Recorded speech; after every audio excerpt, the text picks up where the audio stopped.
Hello and welcome into another episode of Locked On Wolves. Monday was media day. The preseason starts in a week.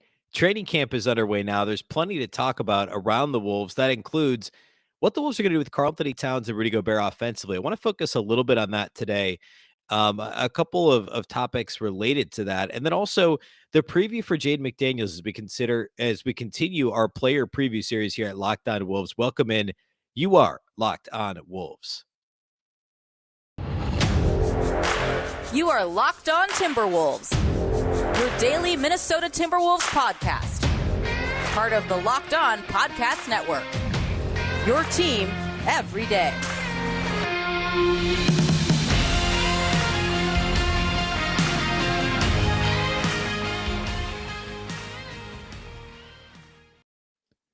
Hello and welcome to the Locked On Wolves podcast, part of the Locked On Podcast Network, your team every day. My name is Ben Beacon. I'm the host of Locked On Wolves. Happy Tuesday, everybody, and a big thank you for making Locked On Wolves your first listen each and every day. Of course, this show is free and available everywhere, including YouTube, as well as all of your favorite audio platforms.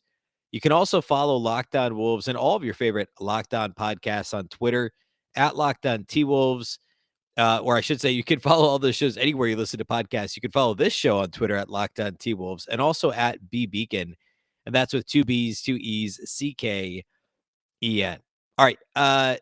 Media day was Monday and training camp starts today. The preseason actually starts a week from today, believe it or not. I feel like that time between the start of training camp, the first preseason game feels to shrink a little bit every year. It feels like it's shrinking a little every year. But the first preseason game is next Tuesday against the Miami Heat, the 4th. And the Wolves have preseason games next Tuesday, Thursday, and the following Sunday, the 9th. So 12 days from now, they'll have 3 preseason games in the books already. So there's a lot happening here. I want to spend actually not a ton of time on media day Monday. Karl-Anthony Towns, I think the headline was Towns missed media day due to a non-COVID related illness, was not feeling well. Chris Finch said he was fine. Didn't anticipate him to really miss any of camp. So no Karl-Anthony Towns. Of course, Anthony Edwards spoke, I think generally did a good job expressing genuine remorse for his comments that he made, the hurtful comments he made, the anti-gay comments a couple of weeks ago now. And I think I mean, I don't want to sit here and evaluate his apology, but it certainly needed to be addressed in the media day setting. I think he answered the questions well, and he'll now need to put in the work to show that he means it, right? To show that um he obviously made a mistake. The first thing he needed to do was admit that and understand why it was a big deal. And we'll see what he does next in the community in the Twin Cities to kind of hopefully continue to rectify the situation. So those were kind of the headlines from camp. Chris Finch talked a little bit about, or I should say from media day, Chris Finch talked a little bit about how this isn't a headline because it's obvious, but he was excited to talk about how when so much of the league is going small, the Wolves will be happy to go big. These are my words, not his, but two of the best 4 centers in the league and two of the best four bigs that this league has seen over the past half decade or so, in Karl-Anthony Towns and Rudy Gobert. So Chris Finch has, of course, every reason to want to play big. I think that kind of fits under the headline category. Some interesting, fun tidbits from some of the new players. Austin Rivers talking Mighty Ducks. Of course, he did that on Twitter right after signing. I guess that was mid-July with the Timberwolves. I don't know, just kind of fun media day stuff. Nothing real headline grabbing coming out of media day. I will say though, something I want to cover here first on the show is related to the Timberwolves offense, and this actually came. This is of course the time of year where we're getting all kinds of different season previews for each team, and the Athletic, Zach Harper over at the Athletic, who of course used to cover the Wolves several years ago for ESPN, probably a decade plus ago now. Does a good job at the Athletic, and my opinion has been a little bit harder on the Wolves than some writers over the past couple of years. He is doing his season previews right now. Of course, if you do have to have a subscription to the Athletic to read it. But Zach did his Timberwolves preview that posted to this post. I guess it did post on Monday, so hot off the presses, and I'm not going to read much of it. It's all things that we've talked about here on the show. He's got their status right now listed as playoff hopeful. By the end of the year, he expects them to be on the brink of contention, or at least that's the goal. I really like the way that he talks through positional changes. Again, things we've talked about on the show, and you can see similar iterations of season previews at all kinds of different outlets. But he kind of breaks down each position, not strictly point guard, shooting guard, small forward, power forward, center, but lead guards, wings, forwards, and bigs, which I think is kind of a again, not rocket science, but I don't know that I've ever seen like a roster breakdown like this. Kind of split up in that way. So I think that was actually a good way to look at it. He talks about how the Wolves are certainly better, more talented. They should be a contender, etc. He then goes into a little bit of his own little narrative. There's also a Q&A here with John Krasinski, of course, of The Athletic in the Twin Cities. But Harper says the fits on offense might take some work, but I'm of the opinion, this is Harper speaking, but I'm of the opinion that you want Towns attacking more from the perimeter anyway, because he's such a lethal outside shooter. It forces a lot of tough decisions for opponents. Then he goes on to talk about Anthony Edwards and D'Angelo Russell and their expectations for this year.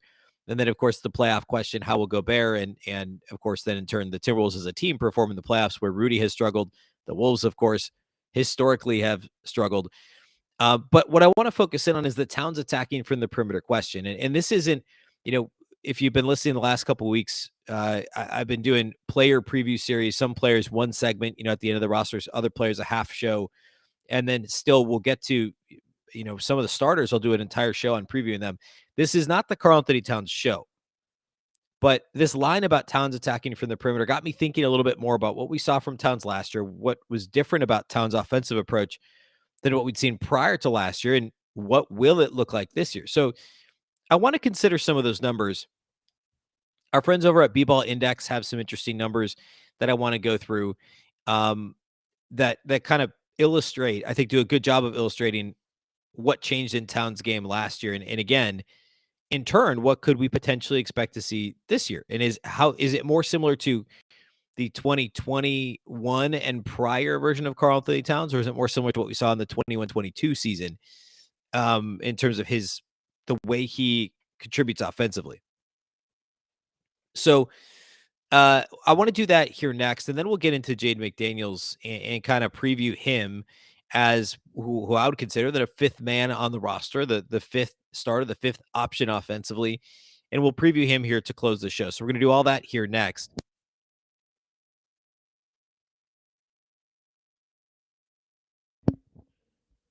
First, though, before we do that, let's talk about our friends over at betonline.net. BetOnline.net is your number one source for football betting info this season. Find all the latest player developments, team matchups, news, podcasts, and in-depth articles and analysis on every game you can find. I actually bet the Cowboys-Giants game on Monday night and took the Cowboys money line. Was happy that I did. That turned out well. I've said this before. Football is, if I'm betting, which isn't a lot, often, of course I'm using BetOnline, and I'm also betting football, frankly. The season-long win totals are the way to go when it comes to basketball, in my opinion. I just think it's I'm much better at betting that, the longer-term thing with ideally or theoretically less variance than a game-to-game, betting on individual games. But football for me, that's fun to bet on a game-by-game basis. So I did win Monday on BetOnline. As always, BetOnline remains your continued source for all your sport wagering information with live betting and up-to-the-minute scores for every sport out there. The fastest and easiest way to check in on all your favorite games and events, including Major League Baseball, which is now in the stretch run of the regular season, plus MMA, boxing, and golf. You can head to betonline.net or use your mobile device to learn more.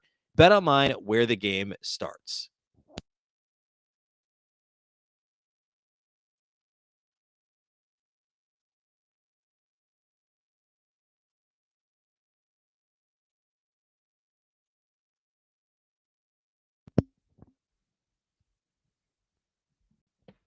All right, so rounding out the Karl-Anthony Towns, or I guess further playing out my point here with Karl-Anthony Towns on the perimeter, what I would expect to see from Towns this year.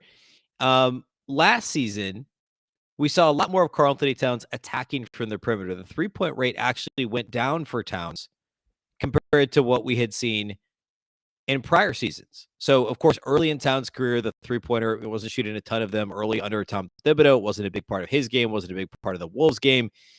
But he was over 40% in his first two All-Star seasons in 17-18 and then 18-19.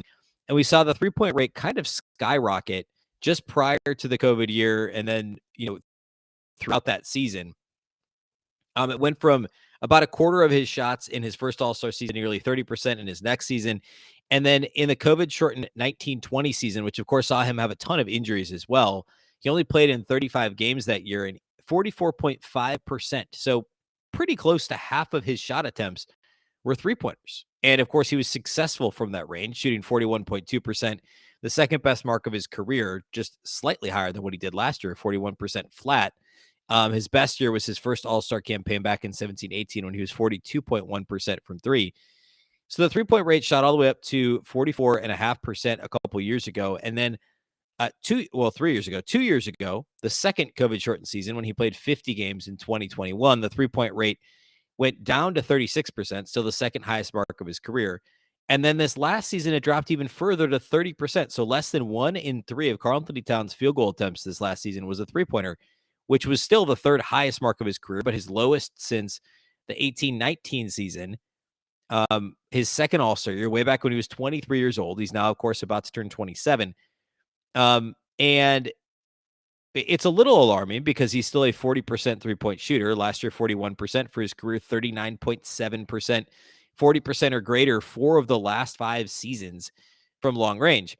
So he needs to be shooting more threes. However, what he did do a lot more of last year was driving from the perimeter. We saw a lot of teams trying to guard him with fours because he was losing fives. He was easily getting his three-point shot off against fives. Or excuse me, I said that backwards, against fours. So teams started to try and guard him with fives, try and muck things up, tried to make him, I got myself twisted around again. I said it right the first time. To guard him with fours. Teams guarded him with fours a lot. And then we're trying to basically muck things up for him if he did get into the post, bring double teams, try and make him pass out of double teams. We've seen Cat struggle with the fancy passes in the post. So the Wolves started putting him on the perimeter more. And teams, and actually the Jazz were one of the first teams to do this because Towns could obviously take fives off the dribble. So teams started to put fours on Towns on the perimeter and say, look, if you come in the post, we'll double you, we'll bring somebody, we'll front you, we'll bring somebody from the backside and kind of bracket you in the post and make life miserable. If you're on the perimeter, we'll play up on you. But as it turns out, Towns can beat fours off the dribble. He could shoot over smaller fours if he play back, and teams started playing up on him to try and take away the three-point shot. So Towns said, fine, I have a long first stride, right? Towns isn't ultra athletic. He's not super long. He's athletic enough and he has enough length plus long strides and a pretty good first step, a really good first step for somebody of his size. So Towns, the pump, fake, and drive was a big part of his game last year. And he did it with a great deal of success, right? I mean, he was much better last season overall than he was 2 years ago. He made his return to the All-NBA team. But to really dive into the numbers a bit more, B-Ball Index does a really good job at breaking this down further. And among other things, they have a whole set of statistics on finishing, which talks about drives per 75 possessions and then also rim shot creation, drawing fouls at the rim, etc. So if you compare the last 2 seasons, Karl-Anthony Towns was far better last year, which again is not surprising, but it's nice to see these numbers. His adjusted drives per 75 possessions last season was 8.5, which was 76th percentile, which grades out according to B-Ball Index as a B+. 2 years ago, so a year prior to last, that was only 6 possessions per 75 possessions, which was 63rd percentile. So an extra 2.5 drives per 75 possessions last season for Karl-Anthony Towns versus the year prior. That was still a B- a couple of years ago, so a fair amount of it. But you go on down the line and all the total shots at the rim per 75 possessions, the unassisted rim field goal attempts per 75 possessions, rim shot creation overall, all that stuff was good. He improved from an A- to an A in rim shot creation. He still doesn't pass out of drives very often, and the turnover rate's not great. And the reason for that is less the pass out issue out of drives, because he doesn't actually pass often out of drives. So it's not like he's throwing the ball away. He does it occasionally. He'll drive from the perimeter and rocket a pass into the corner and really into like the third row. That happens a little too frequently for Towns. But what happened more often was the offensive foul thing, right? Wasn't I believe his offensive foul rate last year was like it was like almost like 30% of his fouls were offensive fouls last season or something. Maybe it was a quarter of them. Some crazy number. Um, and that's obviously his biggest issue on offense is the offensive foul thing, because of course it adds up from not only is it a turnover and hurts the team, hurts him individually, but it adds to his foul count for the night, obviously, right? And so that puts him in further jeopardy defensively. He has to be more careful on defense. He gives away easier buckets. It hurts the team. And then inevitably he gets in, overall foul trouble, combining the offensive defensive fouls. And then the same thing, right? He's not on the floor as often, which hurts the Wolves. So the cheap offensive fouls, which a lot of times come, he's hooking guys when he's dribbling from the perimeter, et cetera. That's really the only nit that I have to pick here with the way that Towns performs on the perimeter when he's got smaller guys who he can shoot over or take off the dribble because they're not as quick laterally as, really even teams that play small. A lot of power forwards aren't, and they can't get with him or keep with him laterally. The other thing is if they can, he's still bigger than them. And as long as they don't goad him into the offensive foul, which we've seen teams do, smart teams will put smart defenders, even if they're a little bit overwhelmed in terms of physicality, they can goad Towns into being overly physical at times. And of course, if you put a 5 on Towns on the perimeter, he will beat them off the dribble 10 times out of 10. If they press up and try and contest the deep three, he'll just, quick first step right past them all the way to the rim. And the Wolves offense is in good shape if they can do that. All the other numbers in terms of foul drawn rates, contact finish rate, adjusted field goal percentage at the rim, all that stuff is up. You go down his basketball reference, B-ball index page from 2 years ago, and we're looking at an A minus, a C, a B plus, a C for all those stats. Contact finish rate was a C. Adjusted field goal percentage at the rim was a B plus. Rim shot quality was a C. Last season, those are all A minuses. A minus contact finish rate, A minus adjusted field goal percentage at the rim, A minus rim shot quality, which is a Z-score rating estimate of the shot quality for shots taken at the rim. So basically, exactly what it sounds like, right? So instead of these just being contested offensive rebound putbacks, which, still obviously you'd rather shoot at the rim than not shoot at the rim, these are largely uncontested looks at the rim, or at least looks that are higher quality, right? Because of him beating his man off the dribble, teams aren't going to come and help on a Karl-Anthony Towns coming downhill unless you can step in and take a charge. Towns is fantastic once he does get to the rim. So the quick first step, the feel that continues to improve for Cat in terms of when do I shoot the three? When do I take this guy off the dribble? That's all improving for Karl-Anthony Towns. So go on down the line, all those finishing numbers, the perimeter numbers, the isolation numbers. We'll talk more about isolation numbers when we get into the actual Towns preview, which I think will be the first part of next week when I'll do a whole show on what to expect this year from Towns. But the isolations per 75 possessions are up. The isolation effective field goal percentage is up. All those numbers look great for Cat last season compared to 2 years ago. And now you add somebody with the roll gravity of Rudy Gobert. And if you don't know what that means, the easiest way to describe it is, in pick and roll, when Jared Vanderbilt set a screen, nobody was worried about Vando rolling to the rim because he had terrible hands, just didn't catch the ball, 1-2 possessions, turnovers a game, fumbling the ball out of bounds to the defense. He didn't have great size. Well, yes, he was athletic. There weren't a whole lot of lob dunks for Jared Vanderbilt last year on pick and roll. Rudy Gobert is massive. He's athletic. He doesn't have outstanding hands, but he absolutely has better hands than Jared Vanderbilt. The sheer size, length, all that stuff, advantage over Vando, the gravity of Rudy rolling to the rim is going to pull, quite literally, defenses will be drawn to Rudy in the middle of the paint, which frees up so much more space for the ball handler, whether that's D'Angelo Russell, Anthony Edwards, maybe even Karl-Anthony Towns in a big pick and roll. Free up passing lanes to kick the ball back out to the perimeter, skip passes, anything you want to do. The roll gravity of Rudy Gobert is going to impact the way the defenses play the Minnesota Timberwolves. And that's going to free up space for Karl-Anthony Towns, who's one of the most dynamic offensive players in the league, one of the best offensive bigs the league has ever seen. So all these numbers for Cat that improved last year are only going to get better this season. So that's a sneak preview of what I want to talk about in the Towns season preview. I'll mention the perimeter stuff. I'm not going to get as deep into it, but I want to talk more isolations.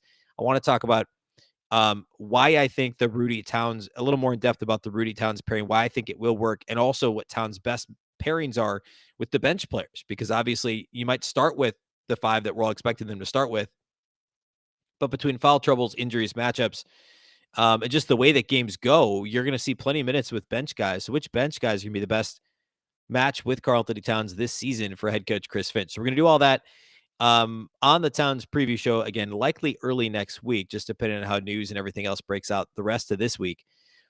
First, though, before we do that, today I want to talk Jaden McDaniels. I want to close the show with a quick Jaden McDaniels preview. What I think his role will be this season, what I'm looking out for when it comes to Big Back. So we're going to do that here next.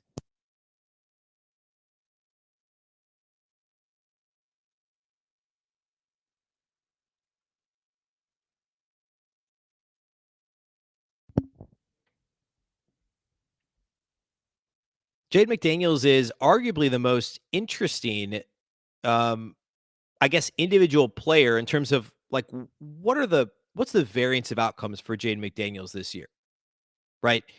We basically know what D'Angelo Russell is. Like he'll probably we'll talk more about this when we get to his preview. He's probably going to get some more assists this year. Might shoot the ball a little less. He improved defensively a little last year. We pretty much know what he is as an NBA player. We're not going to get some kind of like crazy D'Lo outcome this year. Same thing with Karl-Anthony Towns. We know he's fantastic. He's efficient offensively. If he can get into less foul trouble, perhaps it's a monster season for him. But we know what he is. Anthony Edwards, is going to, if he continues the incremental improvement, there could be a big breakout coming. But we mostly know what he is. We don't know what Jaden McDaniels is. 2 years ago, he was a bit miscast as an undersized four as a rookie, a 19-year-old who, like, I don't know what were expectations for Jaden McDaniels as a rookie. I mean, he was seen as this raw, like lottery potential in terms of his raw talent, but he slid all the way to the end of the first round as one of 3 first-round picks by the Timberwolves, acquired in a draft night trade. It was just kind of like, we'll see what we get out of Jaden, and he was a pleasant surprise, especially defensively. Chris Finch comes in mid-season, takes over for Ryan Saunders, and plays him more at the 3 than at the 4. And then last year we saw a mix of that, and he was given the most difficult defensive assignments more often than not for the Wolves. Was asked to do a bit more offensively. The Wolves wanted him to put the ball on the floor a little bit more. But rookie season Jaden McDaniels and second year Jaden McDaniels, his role was pretty different. And I think it continues to evolve in year 3. And that's why I think the range of outcomes for Jaden McDaniels year 3 is really broad. We really don't know what to expect from him. I'll tell you what I think we can expect from him. What my best guess is. I'll start with what needs to happen. He needs to be comfortable as a 5th option with this team. And he basically was that last year anyway. I mean, I guess technically he didn't start, a chunk of games. How many games did he start total out of 70? He started 31. So I guess a little under half the games. He wasn't a regular starter once Jared Vanderbilt was in the lineup. Patrick Beverly was a starter. Those guys are gone. Jaden McDaniels will now be the clear-cut 5th option and almost certainly a starter unless things go awry or the Wolves decide Kyle Anderson's a better fit in the starting lineup. But I think it's really likely McDaniels starts at the 3 with, of course, Ant at the 2, D'Lo at the 1, and then Karl-Anthony Towns and Rudy Gobert in the front court. So McDaniels is the clear-cut 5th option. Rudy Gobert, even though there are stretches where he doesn't do much offensively, I mentioned his roll gravity last segment, he's going to expect the ball. He's going to be part of a lot of primary actions, a lot of ball screen action per usual on the perimeter, which is what he did his whole career in Utah. And we all know Karl-Anthony Towns and Anthony Edwards are the top 2 options. And D'Angelo Russell, even if his usage goes down, and I expect that it will, it kind of has to. He's a bucket getter. He's going to get his shots, right?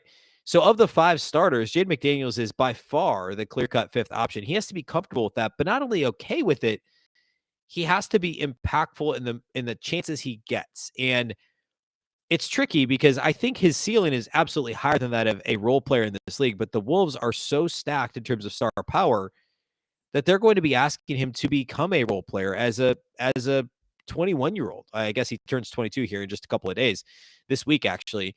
But they're going to be asking him to, in year 3 as a 22-year-old, like, hey, we expect to be a second round, if not conference finals playoff team. We're going to be a top 4 or 5 seed in the West. Worst case scenario is the plan.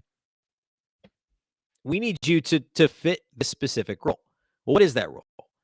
Well, of course, he's going to be a primary defender for this team. I think Anthony Edwards will be guarding most primary ball handlers that are at least dynamic, athletic, as much as he can avoid foul trouble. And Ant's actually done a pretty good job of that for the most part in his career, certainly better than McDaniels. But if Ant's guarding, like, say, an ultra athletic two who's a high usage type guy, then Jaden only will need to guard bigger wings and forwards. And he's one of their top two perimeter defenders along with Ant. But I really think the Wolves are going to give Ant some of those more difficult smaller guards because Jaden at times can get lost in the wash a bit.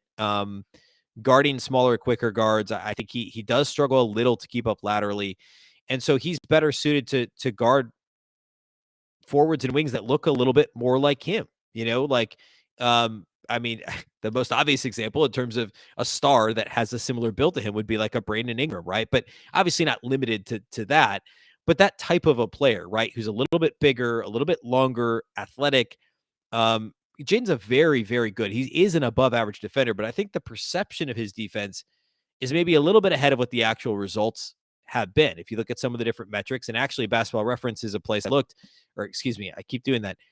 B-Ball Index, bball-index.com is a place I looked related to his defense as well.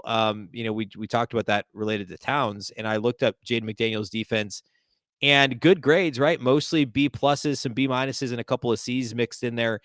It has him as a really good off-ball defender, a B plus for off-ball chaser defense, deflections per 75 possessions, his steal rate, 3-point contests, all good numbers. They're not great numbers. ESPN's real plus minus would also suggest he's fairly average defensively. I think that number maybe undersells him a little bit because of his impact on the team defense. So I would still call him an above average defender. I just think perception's a bit ahead of the reality there for him. However, with Ant's emergence as a plus on-ball defender, and I truly believe he is a plus on-ball defender, Anthony Edwards is, Jaden can move to more of a free safety type role, which is what the Wolves essentially asked Ant to do at times last year, and kind of flip those roles, right? Where Jaden's more of the free safety, can guard the bigger, longer forwards. Ant is guarding the smaller, more athletic guards. You can hide D'Lo depending on the coverage you're playing. And then Cat and Rudy are your other defenders on the floor. With Gobert kind of holding down the back line, McDaniels is free to roam a little bit more. He can chase down weak side blocks, which he's fantastic at chase down blocks, but to help protect the weak side if Rudy's, guarding the back line and, the action is away from where Jaden McDaniels is, McDaniels can really kind of help shore up that paint defense. So I think the defensive role is going to be really interesting this year to see how the Wolves split, how Chris Finch decides who's guarding who on a nightly basis between Jaden and Anthony Edwards, because they each have their own strengths and relatively limited weaknesses in terms of defense. Also, by the way, Ant is just better on the ball than he is off the ball.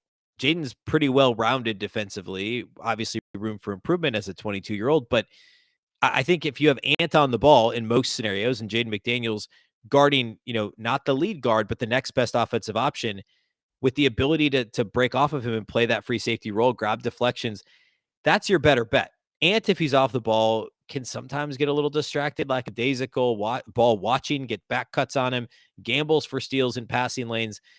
I'd rather have him on the ball and Jaden off the ball. So I think we'll see a little bit more of that this year. In terms of offense, last season, Jaden McDaniels saw his corner three-point rate go up. He attempted almost half of his threes last year, 49.6% to be exact, came from the corners, which was up from about a third of them as a rookie. But he only made 36% of corner threes, which that's league average overall for three-point percentage, but league average for corner threes is more in the 39 to 40% range. So a bit below average there for his career from the corners, 37.5%. So that number needs to come up a little bit. I think he'll get a lot more corner three opportunities again this season. Probably roughly half his three-point attempts will come from the corners, but he's got to improve from the slots. He's got to improve from the top of the key. He's going to get all kinds of catch and shoot opportunities. He's the one guy besides Rudy, of course, that opposing teams will be fine with him shooting a three. D'Angelo Russell, the numbers were down a little last year, but he's a plus 3-point shooter with unlimited range. Ant will continue to improve from deep. And we know Karl-Anthony Towns is one of the best shooters in the league, full stop. So teams are going to leave Jaden McDaniels on the perimeter. He's got to become a comfortable knockdown 3-point shooter. And then when teams eventually begin to close out on him, which they're not going to immediately, he has to be comfortable putting the ball on the floor and creating. We saw as a rookie, he had some issues with doing that and then kind of stopping and popping from like 20 feet, shooting a bad contested long two. once, 1.5 times a game as a rookie. He didn't really do that last year. He ran into some troubles trying to do too much in terms of creating once he put the ball on the floor. The turnover rate ticked up. Well, the assist rate went down, which wasn't ideal, but he at least stopped shooting so many long twos. And if we can find, hopefully he's a knockdown shooter to the extent that teams are closing out on him if he does get those opportunities, but then he can blow past people and be a factor in the half court, just getting to the rim and scoring for himself, not worrying about initiating for others. But he is going to need to have that. What's that second reaction when teams eventually do close out on him? The first problem is making the threes, and he makes enough of them now to at least have some impact. But if it's a pick your poison situation, you want Jaden, if you're the defense, you're allowing Jaden McDaniels to shoot 10 times out of 10 over Karl-Anthony Towns, Anthony Edwards, D'Angelo Russell, or, an open dunk for Rudy at the rim. So, Jaden needs to improve that three-point shot, and then he has to have an answer for when teams do start to close hard on him on the perimeter. What is he going to do?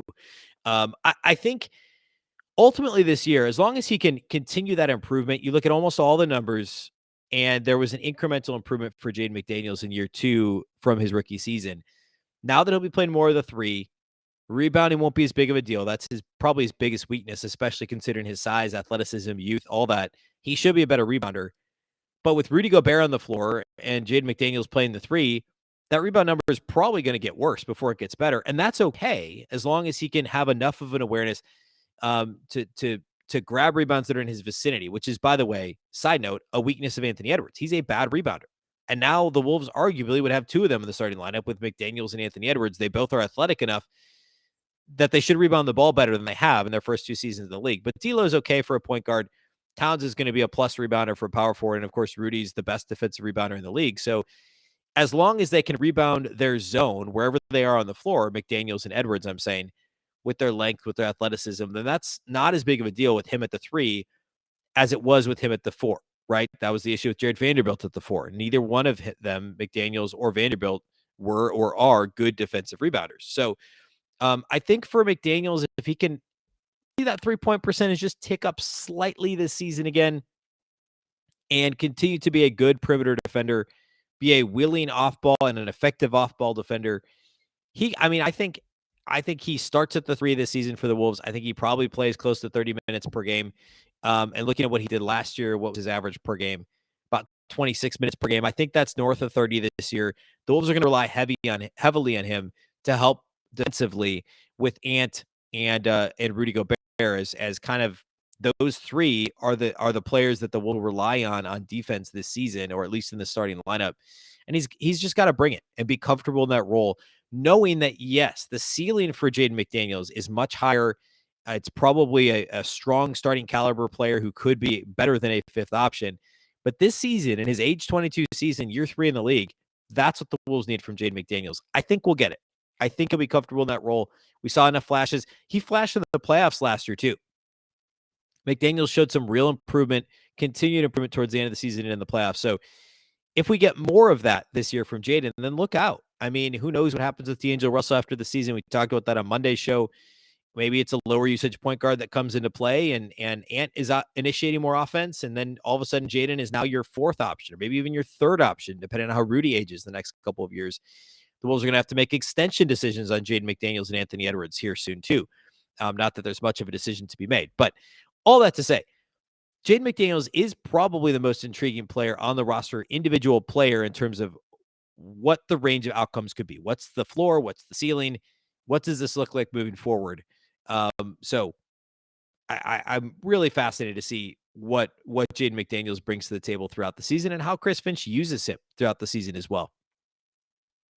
All right, that's all we have for today here on the show. We'll continue the player preview series the rest of the week, and we'll keep moving through the starting lineup. I think we'll probably do D'Lo here on Wednesday's show, and then we'll get into next Monday. I think that's probably where we'll line out with doing Karl-Anthony Towns, and then we'll get into previewing the first preseason game against the Heat next Tuesday. Believe it or not, we're only a week away.